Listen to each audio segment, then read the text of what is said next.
From petrodollar to consumer dollar hegemony, how the U.S. domestic market became the final checkpoint of global sovereignty. Summary statement. The United States has transitioned from enforcing global dominance through the petrodollar system to leveraging its consumer market as a weapon of influence. By making access to American buyers conditional and using sanctions to restrict access to financial networks, the U.S. now compels foreign businesses, and often entire nation-states, to align with its geopolitical agenda. This evolving strategy turns trade itself into a tool of control, eroding national sovereignty not through force, but through economic dependency and market addiction. Introduction. From Oil to Algorithms, the New American Leverage.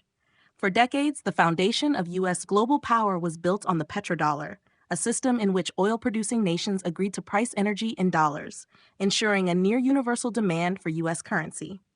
In exchange, the U.S. offered military protection, diplomatic partnerships, and access to its vast economic machinery. But the petrodollar's primacy is quietly fading. As geopolitical alliances shift and energy markets diversify, the United States has evolved its playbook. Today, its greatest geopolitical weapon isn't oil, it's access. Access to the U.S. consumer, access to the dollar, access to digital platforms, payment rails, and financial infrastructure. The American domestic market has become the final checkpoint of global sovereignty, an irresistible carrot, and when needed, a devastating stick. The U.S. no longer needs to deploy troops or drop bombs to assert control.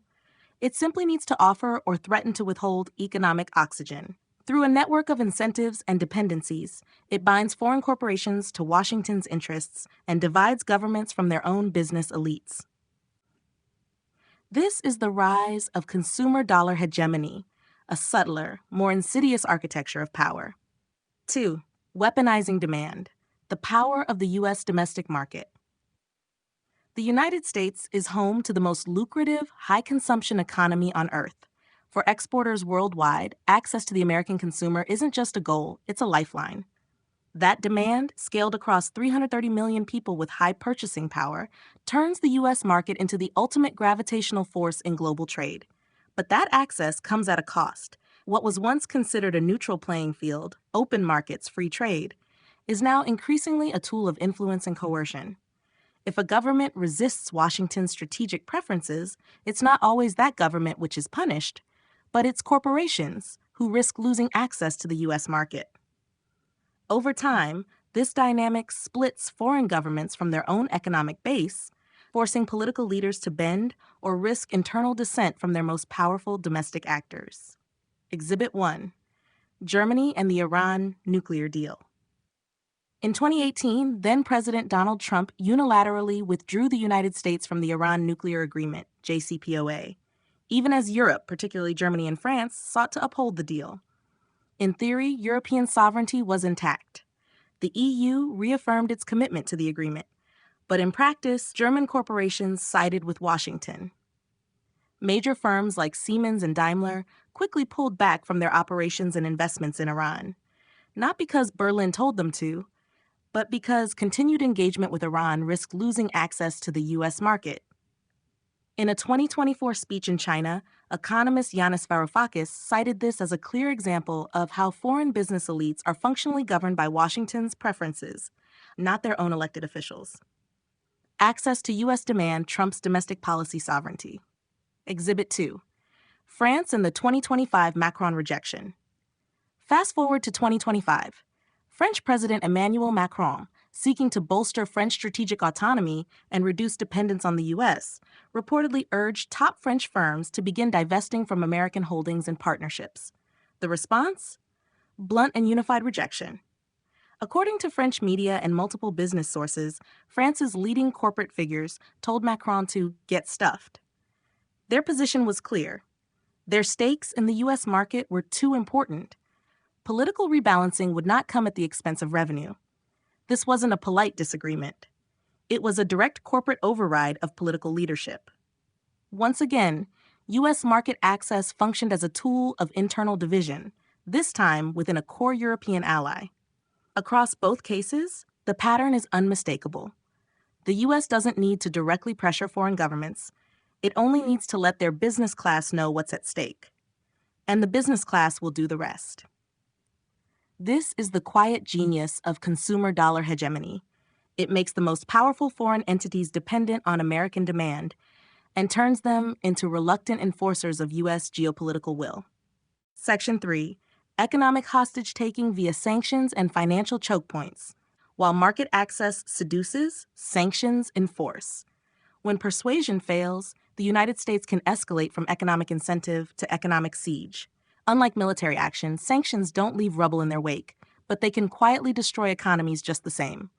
By cutting off access to U.S. dollars, banking systems, and global payment networks, the U.S. effectively chokes a nation's ability to sell, settle, or survive. This is economic warfare by exclusion, and it's been deployed repeatedly across Latin America, the Middle East, and beyond. Exhibit 3. Venezuela, a nation strangled by sanctions. Venezuela holds one of the world's largest oil reserves, yet decades of U.S. sanctions have rendered its economy dysfunctional.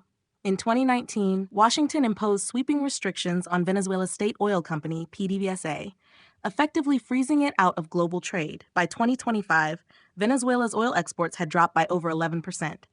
According to Reuters, with no access to SWIFT or dollar settlements, buyers couldn't legally pay Venezuela, even if they wanted to. The country's ability to monetize its core export was systematically dismantled. This wasn't about fair trade, it was about control. Exhibit 4. Cuba, the longest-running economic blockade. Since 1962, Cuba has faced the most enduring sanctions regime in modern history. The U.S. embargo not only blocks direct trade, it also threatens foreign companies with secondary sanctions if they deal with Cuba. The result: decades of economic stagnation, scarcity, and isolation. And despite near-universal global condemnation, including UN votes, the embargo remains. Washington's position is clear. Economic compliance is non-negotiable, even if it takes generations to achieve. As the Washington Office on Latin America, WOLA, notes, the embargo has failed to produce regime change, but it has succeeded in making the cost of sovereignty extraordinarily high. Historical echo: Japan and the oil embargo before Pearl Harbor. In 1941, the U.S. imposed an oil embargo on Japan in response to its territorial expansion in Asia. The effect was swift and severe. Japan's military-industrial engine, dependent on foreign oil, began to seize up. With supplies dwindling and diplomacy stalled, Japan launched a desperate and catastrophic response: the bombing of Pearl Harbor. The first strike in that war wasn't kinetic, it was economic. This remains a chilling example of how economic blockades can provoke geopolitical consequences far beyond their intent. Together, these examples paint a stark picture. The U.S. doesn't need to fire missiles to wage war. It can weaponize access to markets, dollars, and networks. And in doing so, it can bring nations to their knees without ever crossing a border. China's strategic refusal to be conquered by consumption. No country has studied America's power projection through economics more carefully or responded more strategically than China. Unlike many of its trade-dependent peers, China has watched how U.S. access can seduce, dominate, and destabilize. It has seen U.S. corporations enter foreign markets not just as businesses, but as cultural, political, and informational delivery mechanisms.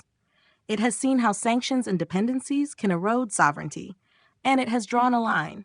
China's refusal to open its domestic economy fully to U.S. firms, especially in tech, media, and finance, is not merely protectionist. It is defensive geopolitics. Network sovereignty, the Great Firewall as strategic infrastructure. At the core of China's digital policy is the principle of network sovereignty, the belief that the flow of information, data, and influence must remain under national control. While Western media often decries this as censorship, the strategic rationale is clear. Information ecosystems are now battlegrounds, and U.S. media platforms often function as soft power vectors, shaping culture, ideology, and even political sentiment in host nations.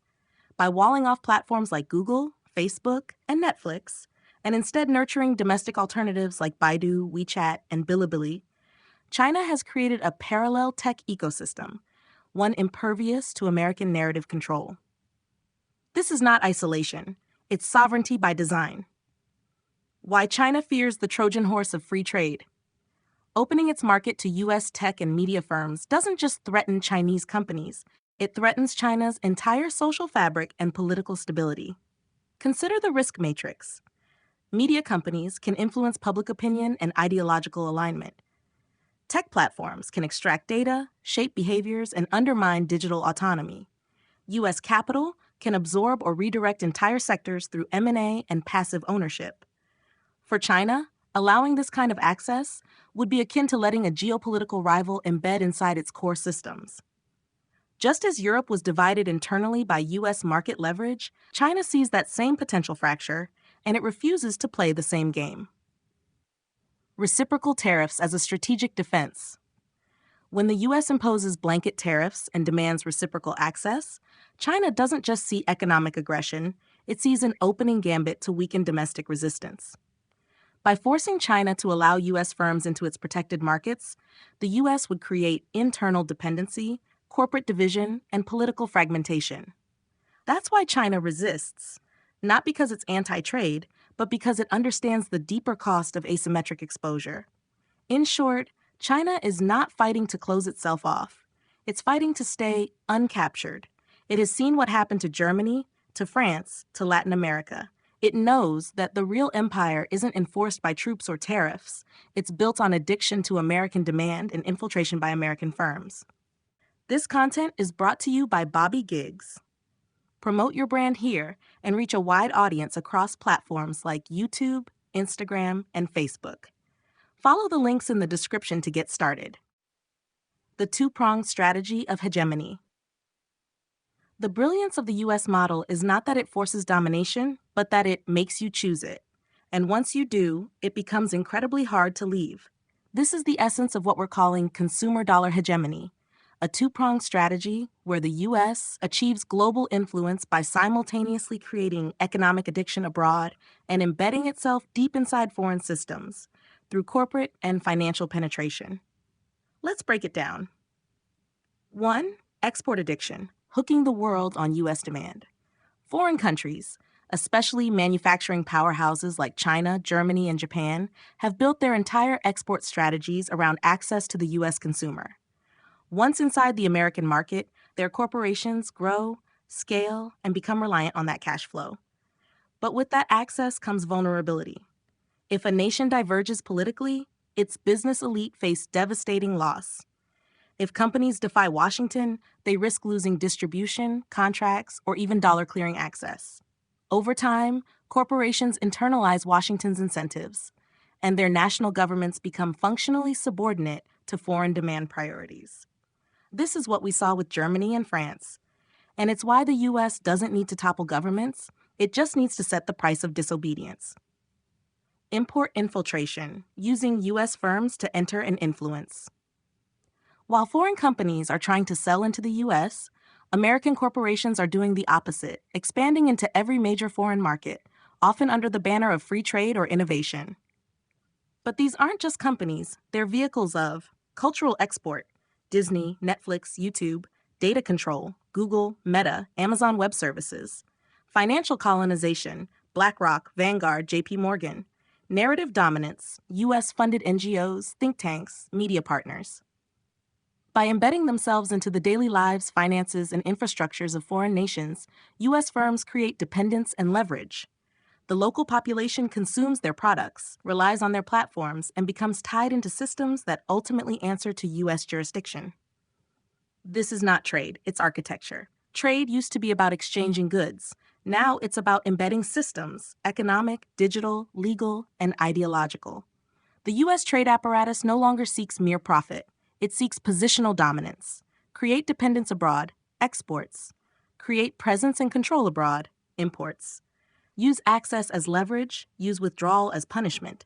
And when a nation tries to fight back, reciprocal tariffs, capital controls, data localization, they're framed as protectionist or anti-democratic. But really, they're just trying to survive a system designed to absorb them. The endgame, consumer dollar hegemony. What began as free trade has become a soft form of economic conquest. The U.S. no longer needs military bases in every corner of the globe to maintain dominance. Instead, it controls the points of access to the most valuable consumer market on Earth, access to global payment networks and capital flows, access to the cultural narrative via media and platforms, access to the cloud, to data, to the infrastructure of modern life. This is the new empire, an empire of code, capital, and consumption. Sovereignty bypassed through corporate capture. In this system, foreign governments remain intact on paper. Flags fly, parliaments meet, elections are held, but decisions of consequence? They are increasingly made not by the political class, but by the economic class, which is often bound more tightly to Washington than to its own capital city. This is not colonialism in the traditional sense. It is corporate capture wrapped in trade policy, a model where the U.S. doesn't need to govern you, it just needs to govern your revenue stream.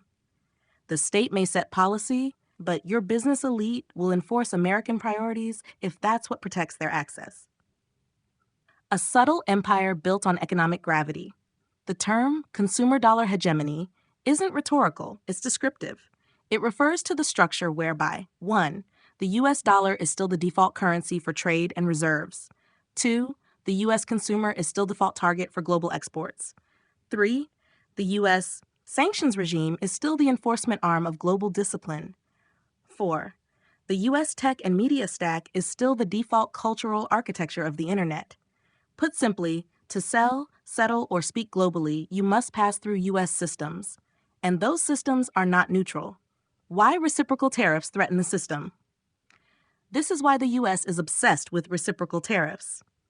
It wants unfettered access to foreign markets while keeping leverage over its own. If China opens its economy to U.S. tech, U.S. media, and U.S. capital, it risks internal subjugation. If France or Germany closes access to U.S. firms, they risk internal revolt from their own corporations. Reciprocal trade sounds fair on paper, but in practice, it's how the U.S. injects itself into sovereign systems and stays there. Hegemony has gone digital. It has gone algorithmic. It has gone invisible. And it rides on the back of trade deals, sanctions, and consumer preferences.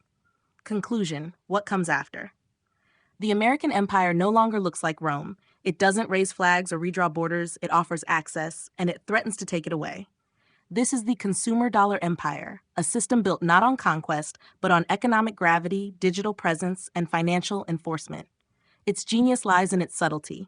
Nations are not forced to submit, they are seduced, absorbed, or outmaneuvered until resistance becomes self-defeating. But the world is waking up. BRICS and the rise of the counter-architecture. China, Russia, Brazil, and other BRICS nations are not just banding together for trade. They are trying to build escape velocity from this gravitational field. Gold is being recast as a politically neutral, appreciation-based reserve. Alternative payment rails like mBridge, SIPS, and blockchain-based systems are gaining ground. Digital sovereignty and AI self-sufficiency are being pursued with urgency. Regional trade blocs are being formed to de-risk overexposure to the U.S. These are not acts of rebellion. They are acts of economic survival. A multipolar world, or a networked war. If the U.S. continues to enforce its hegemony through trade coercion and economic exclusion, it risks provoking the very thing it fears, a rapid collapse of trust in its systems.